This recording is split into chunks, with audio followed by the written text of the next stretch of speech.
Hey, what's going on, everybody? In this video, we are going to be breaking down Spider-Man the Animated Series, Season 3, Episode 3, Attack of the Octobot. Let's get into it. Hit that intro. You are watching the Fan Club. You're watching the Fan Club. And you're watching the Fan Club. Do you know what time it is? And you know what time it is. It's time for the Fan Club. Let's go. Hey! I can't do this on my own, cause you know things ain't always sweet when you out here in these streets. But my morpher when it morphed, I made a fake one. Hey, what's going on, everybody? Welcome to the Fan Club. It is your boy, Dan Brosnan, in the building. We are so happy to have you guys in this video. We are going to be breaking down Attack of the Octobot, Episode 3 of Season 3 of Spider-Man the Animated Series.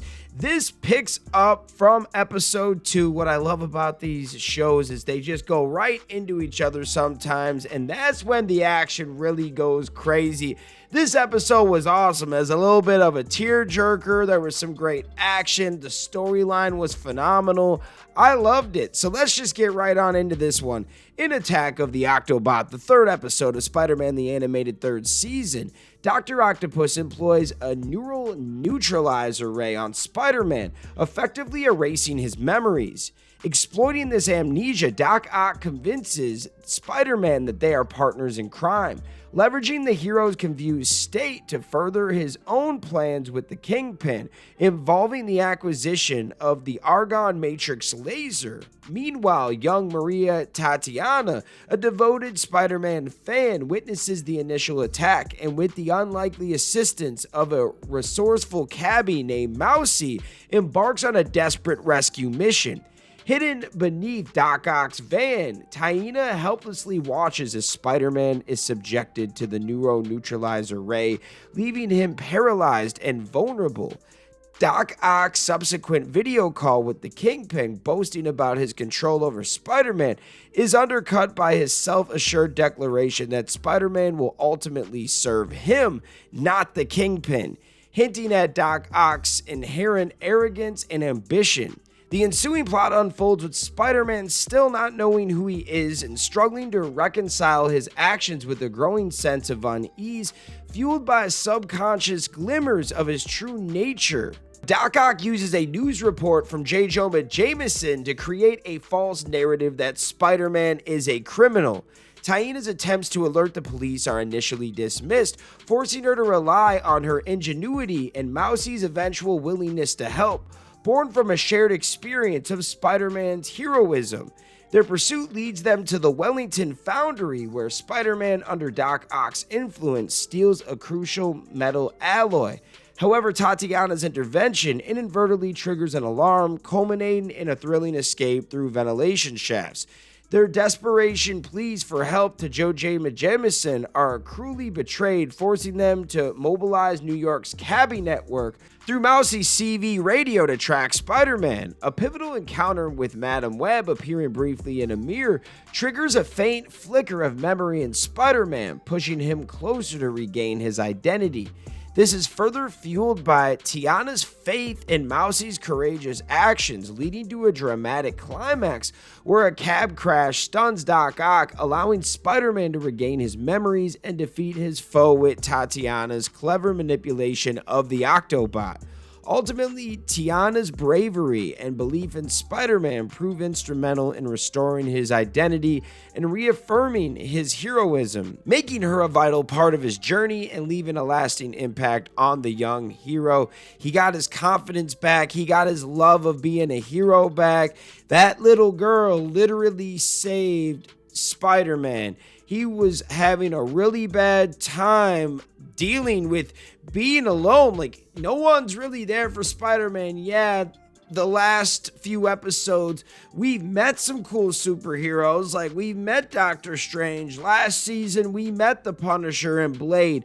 But no one's really here for him. He doesn't really have a guy that's helping him. And some days when you're working alone, it does get lonely and you can get in your head. Trust me, I work by myself all the time. And if you don't stay positive and talk to somebody every once in a while, you're going to get in your head. And self-destruction is a real thing, man. We can definitely harm ourselves more than other people can harm us sometimes. So that is a good lesson as an adult, but what a good story. Tiana was a little 8-year-old girl that is on her deathbed pretty much, and she went out of her way to save Spider-Man. I know it's just a cartoon and it's a story, but that's still kind of inspiring, you know? This young little girl went out of her way to save the superhero. No one else was going to save the superhero. It's just crazy to think about. But what are your thoughts? Let us know in the comments. Before I leave you, let's get into some notes and trivia from Spider-Man animated fandom. This episode and Make-A-Wish are based on a combination of two different stories from the Amazing Spider-Man comics, which are The Amazing Spider-Man number 55 and 56 from 1967 and January 1968, and The Amazing Spider-Man number 248 from January 1984. This episode and Make-A-Wish were originally supposed to be set during Christmas, however, deadlines for Spider-Man the Animated Series were usually pretty tight, with added additional pressure to get the episode aired on time. Because of this, John Sepper Jr. decided to not make it a Christmas episode. One of the cabbies in the episode is named James Krieg. This character was named after and voiced by James Krieg, who was a writer for Spider-Man the Animated Series. How cool is that? Toward the end of the episode, there is an animation error. While Dr. Octopus is being walked away by a police officer, he does not have his metallic arm sticking out of his back. And it is implied, though never directly stated, that Tiana is dying of leukemia, just like Timmy Harrison in the comics. In Attack of the Octobot, a sign that says Wish Come True Foundation for Terminally Ill Children is shown, and that is implied that Tiana's bedroom is in this building. Oh man, I wonder if they ever mention that character again, or if this is just a one-time thing. What are your thoughts? This was a heartstring puller, a tearjerker, whatever you want to call it. It was a little emotional, and I loved this one, especially like when you have kids, and whenever you hear about a young kid going through something really tough, it always just kind of tugs on your heartstrings. And then throw it with Spider-Man, and her being the only one that actually believed in him and wanted to save him was wild. But what are your thoughts? I thought this was just excellent. I want to hear from you, though. Let us know what you think in the comments. Shout out all the fans out there that take the time out of their day to watch this content. You are the real MVPs and the reason why we can continue to make stuff like this. Thanks again for watching, and we'll see you next time. Peace. I want to give a special shout out to the Gold Ranger members, Salima Ramirez, Stephen Heffelman, Thomas Franco, Anime King Nick, Louis Cairns, and Roderick Hare. Thank you guys so much for your support, and if you want a video shout out like this one, sign up to be a Gold Ranger member today.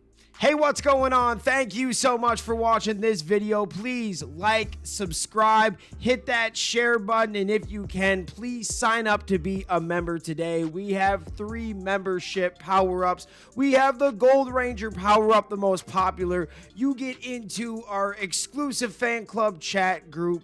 We have fan-exclusive videos that we are adding monthly now, and you get a video shout out. Yes, folks, at the end of our videos, I will shout out your name. We also have the Quantum Ranger Power Up, where you get monthly meetings online with me. Yes, folks, we will talk once a month on Zoom, and you can give me your ideas for future episodes. And then we have a professional package, the Dr. K Power Up. That is for businesses that want to tap into the platform. If you guys can, please sign up to be a member today. It is highly appreciated, and it helps us keep these videos going.